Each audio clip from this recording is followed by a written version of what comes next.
ಕುಮಾರಸ್ವಾಮಿ ಅವರು ಒಂದು ಆರೋಪ ಮಾಡಿದೆ ಸರ್, ಏನೋ ಮೂಡ ಹಗರಣ ವಿಚಾರವಾಗಿ ಡಿ ಕೆ ಶಿವಕುಮಾರ್ ಅವರ ಕೈವಾಡ ಇದೆ, ಏನೋ ಹಗರಣವನ್ನು ಅವರೇ ಬಯಲಿಗೆ ತಂದಿದ್ದು ಸರ್ಕಾರಕ್ಕೆ ಸಿಎಂ ಆಗ್ಬೇಕಂತಿದ್ದಾರೆ, ಅವರೇ ತಂದಿದ್ದು ಅಂತ ಹೇಳ್ತಿದ್ದಾರೆ ಸರ್. ಅಲ್ಲ, ಅವರು ಅನೇಕ ಹೇಳಿಕೆಗಳನ್ನ ಆ ರೀತಿ ಗೊಂದಲ ಸೃಷ್ಟಿ ಮಾಡೋದಕ್ಕೆ ಕೊಡ್ತಾನೆ ಇರ್ತಾರೆ. ಅದರಿಂದ ಅದರಲ್ಲಿ ಯಾವುದೇ ಸತ್ಯ ಇಲ್ಲ ಅನ್ನೋದನ್ನು ಶಿವಕುಮಾರ್ ಅವರು ಕೂಡ ಹೇಳ್ಕೊಂಡಿದ್ದಾರೆ. ಅವರು ಕೂಡ ಅದು ಸುಮ್ಮನೆ ಆಪಾದನೆ ಮಾಡ್ತಾ ಇದ್ದಾರೆ. ಅವರು ಅದರಲ್ಲಿ ಯಾವುದು ಸತ್ಯ ಇಲ್ಲ ಅಂತೇಳಿ ಅವರು ಹೇಳಿದ್ದಾರೆ. ಸರ್, ಕುಮಾರಸ್ವಾಮಿ ಅವರ ಜನತಾ ದರ್ಶನಕ್ಕೆ ಅಧಿಕಾರಿಗಳು ಭಾಗವಹಿಸಬಾರ್ದು ಅಂತಕ್ಕಂಥ ಮೌಖಿಕ ಸೂಚನೆಯನ್ನು ರಾಜ್ಯ ಸರ್ಕಾರ ನೀಡಿದೆ ಅಂತ ಹೇಳಿ ಸರ್. ಅದಕ್ಕೆ ಕುಮಾರಸ್ವಾಮಿ ರಾಜ್ಯದಲ್ಲಿ ಯಾರೇ ಮುಖ್ಯಮಂತ್ರಿ ಇರಲಿ, ಶಿಷ್ಟಾಚಾರ ಅನ್ನೋದು ಒಂದು ಇರುತ್ತೆ. ಅದನ್ನು ಸರ್ಕಾರ ಆಗಿಂದಾಗೆ ರಿವ್ಯೂ ಮಾಡಿ ತೀರ್ಮಾನ ಮಾಡಿರ್ತಾರೆ.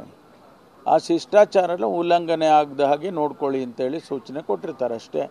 ಇವರು ಕೇಂದ್ರದ ಮಂತ್ರಿಗಳಿದ್ದಾರೆ, ನಿಜ, ಅವರಿಗೊಂದು ಶಿಷ್ಟಾಚಾರ ಅನ್ನೋದು ಇರುತ್ತೆ, ಆ ಪ್ರಕಾರ ಮಾಡ್ತಾರೆ. ಸಾಮಾನ್ಯವಾಗಿ ಕೇಂದ್ರದಲ್ಲಿರ್ತಕ್ಕಂಥ ಸಚಿವರಾಗಲಿ MP ಗಳಾಗಲಿ ಅವರಿಗೆ ನಮ್ಮ ರಾಜ್ಯದ ಅಧಿಕಾರಿಗಳನ್ನು ಕರೆದು ಸಭೆಗಳನ್ನು ಮಾಡೋದಕ್ಕೆ ಅವಕಾಶ ಇಲ್ಲ. ಅವರಿಗೆ ದಿಶಾ ಅಂತಕ್ಕಂಥ ಒಂದು ಕಾರ್ಯಕ್ರಮ ಇದೆ, ಅದರಲ್ಲಿ ಅವರು ಅಧಿಕಾರಿಗಳನ್ನ ಕರೆದು ಸಭೆ ಮಾಡ್ಬೋದು.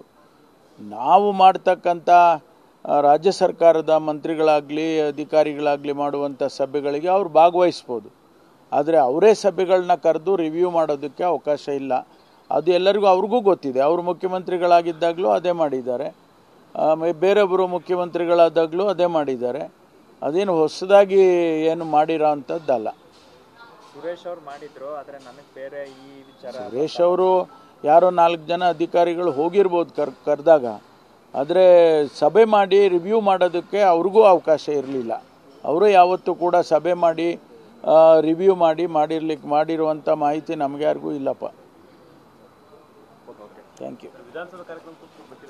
ನಾವು ಈಗ ಅಲ್ಲಿ ಹೋಗ್ತೀವಿ, ಬಾಬು ಜಗಜೀವನ್ ರಾಮ್ನವರು.